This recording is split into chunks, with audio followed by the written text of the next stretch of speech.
অধিকাংশ মানুষ আজকে দেখবেন টাকা পয়সার প্রতিযোগিতা, দুনিয়ার প্রতিযোগিতা ছুটতেছে। অধিকাংশ মানুষ ছেলে মেয়ে কে কত বেশি আপনার ডাক্তার ইঞ্জিনিয়ার বানা দুনিয়া নিয়ে প্রতিযোগিতা চলতেছে, অথচ তারা দিন পালনের কোনো তাদের খবর নেই।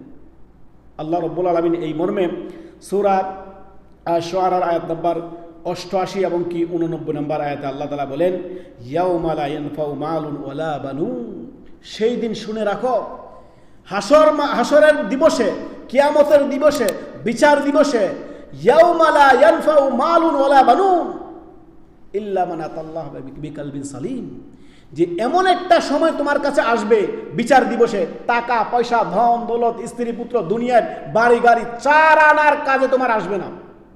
সূরা শুআরার আয়াত নাম্বার 88 এবং 89 পড়ে দেখেন।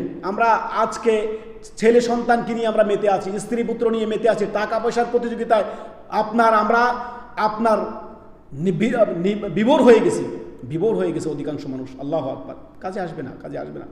যতই আপনি এই দুনিয়াতে এত মেহনত পরিশ্রম করে সন্তান সন্ততিকে এত তাদের পিছনে টাকা পয়সা ব্যয় করে এত মেহনত পরিশ্রম করে এই অট্টালিকা আপনি গড়তেছেন, এই টাকা